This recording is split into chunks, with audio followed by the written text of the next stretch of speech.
வணக்கம். இது தமிழும் சீதாவும். இன்றைக்கி நம்ம பார்க்க போகிறது வினையால் அமையும் தொடர்கள். 8th ஸ்டாண்டர்டில் இருக்கிறதான். ஸோ தன்வினை என்ன, பிறவினை என்ன, செய்வினை, செய்யப்பாட்டு வினை. ஸோ இதை தான் இன்றைக்கி நம்ம பார்க்குறோம். தன்வினை அப்படின்னு பார்த்தோம்னா, எழுவாய் ஒரு வினையை செய்தால் அது தன்வினை. எழுவாய் அப்படிங்கிறப்ப சப்ஜெக்ட், இங்கிலீஷில் சொல்கிற மாதிரி புரிகிற மாதிரி.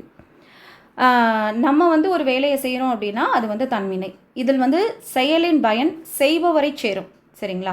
அதாவது எடுத்துக்காட்டு பார்த்தோம்னா, செல்வி கடலை கண்டாள் அப்படிங்கிறப்ப இதில் செல்வி அப்படிங்கிறது எழுவாய் தெரியும். கடலை தானே கண்டதுனால இது தன்வினை தொடர்பு. ஏன்னா நான் பார்க்குறேன் அப்படிங்கிறப்ப இது தன்வினை. சரிங்களா? அதே பிறவினை அப்படின்னு பார்க்கும்போது, எழுவாய் ஒரு வினையை செய்ய வைத்தால் பிறரை செய்ய வைக்கிறது பிறவினைன்னு சொல்லுவாங்க. இந்த செயலில் பயன் செய்பவரை அன்றி பிறரை தான் சேரும். சரிங்களா? அது எப்படி தன்னை சேருமோ அது மாதிரி இது பிறரை சேருது பிறவினை. இப்போ செல்வி கடலை காண்பித்தால், நான் காமிக்கிறேன், அப்போ பிறரை தானே அது பலன் கிடைக்குது. ஸோ அது பிறவினை. அதே மாதிரி பார்த்தீங்கன்னா விபி வர்றது அப்படின்னு சொல்லுவாங்க. நான் அதை பின்னாடி போகும்போது நான் உங்களுக்கு சொல்கிறேன். அடுத்து இத்தொடரில் செல்வி என்னும் எழுவாய் பிறரை காண வைத்ததால் இது பிறவினை தொடராக இருக்குது. ஸோ தன்வினைக்கும் பிறவினைக்கும் ஒரு சின்ன எடுத்துக்காட்டு கொடுத்துருக்காங்க பாருங்களேன். திருந்து அப்படிங்கிறது தன்வினை, திருத்து அப்படிங்கிறது பிறவினை. ஸோ நம்ம செஞ்சால் அது தன்வினை, பிறரை செய்விப்பது பிறவினை அப்படின்னு ஞாபகம் வச்சுக்கோங்க. ஓடு ஓட்டு, நட நடத்து, உருள் உருட்டு. சரிங்களா? இந்த எக்ஸாம்பிளை நீங்கள் பார்த்து வச்சுக்கோங்க. தேர்வு நோக்கில் நிச்சயமாக கேட்கறதுக்கு வாய்ப்புகள் இருக்குது. ஸோ அடுத்து செய்வினை அப்படின்னா, செய்பவரை முதன்மைப்படுத்தும் வினை செய்வினை ஆகும். அதாவது கயல்விழி கதை படித்தால். ஸோ இங்கே கயல்விழி அப்படிங்கிறது எழுவாய். இந்த செய்பவரை முதன்மைப்படுத்துவது, கயல்விழித்தான கதை படித்தா அப்போ அதை முதன்மைப்படுத்துறது.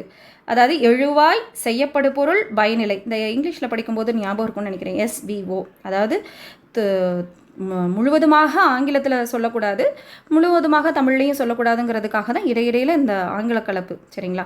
இதை புரிஞ்சுக்கிறதுக்கான ஒரு சின்ன இதுதான். ஸோ SVO பேட்டர்ன் சொல்லுவாங்களா, அதுதான்.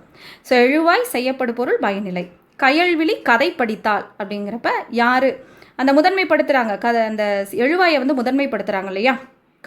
கயல்விழி கதையை படித்தாள். ஸோ இப்போ இந்த வேற்றுமை உருபு மறைஞ்சும் வரலாம், அந்த கதையை ஐங்கிற வேற்றுமை உருபு மறைஞ்சும் வரலாம், வெளிப்பாட்டும் வரலாம். ஸோ இதை என்னன்னு சொல்லுவாங்கன்னா செய்வினை. அதே செய்யப்பாட்டு வினைன்னு பார்க்கும் பொழுது, செய்யப்படு பொருளை முதன்மைப்படுத்தும் வினை செய்யப்பாட்டு வினை. சரிங்களா? அதாவது செய்யப்பாட்டு வினை, அதாவது செய்யப்படு பொருள் எழுவாய் பயனிலை. அங்கே எப்படி பார்த்தோம்னா SVOன்னு பார்ப்போம். எழுவாய் செய்யப்படு பொருள் பயனிலைன்னு பார்த்தோம் செய்வினையில். இங்கே செய்யப்பாட்டு வினையில் எப்படி வரும்னா, செய்யப்படு பொருளும் எழுவாய் பயனிலை இந்த வரிசையில் அமையும். ஆள் அப்படிங்கிற 3ஆம் வேற்றுமை உருபு கலந்து வரும். இந்த பயனிலையோடு படு பட்டது அப்படிங்கிற துணை வினைகள் சேர்ந்து வரும். ரொம்ப குழப்பிக்காதீங்க. கதை கயல்விழியால் படிக்கப்பட்டது, பட்டதுன்னு வந்துச்சு இல்லையா? இது செய்யப்பாட்டு வினை, ஞாபகம் வச்சுக்கோங்க. அந்த விழியால் ஆள் வந்திருக்கா? ஸோ ஆள் பட்டதுன்னு வந்துச்சுன்னா செய்யப்பாட்டு வினை, ஞாபகம் வச்சுக்கோங்க. செய்வினை ஐ விகுதி, கதை கதையை இந்த மாதிரி மறைஞ்சு வந்தாலும் வெளிப்படையாக, ஐ உருபு மறைந்து வந்தால் வெளிப்படையாக வந்தாலும் சரி, அது செய்வினை. பட்டது ஆள் அப்படின்னு வந்துச்சுன்னா செய்யப்பாட்டு வினை. இந்த ரெண்டு மட்டும் நீங்கள் புரிஞ்சு வச்சுக்கிட்டீங்க அப்படின்னா கண்டிப்பாக இந்த செய்வினை என்ன, செய்யப்பாட்டு வினை ஏன்னா பரீட்சையில் நிறைய கேட்குறாங்க தேர்வில். ஸோ நீங்கள் இதை பார்த்து வச்சுட்டிங்கன்னா ரொம்ப ஈஸியாக இருக்கும். நன்றி.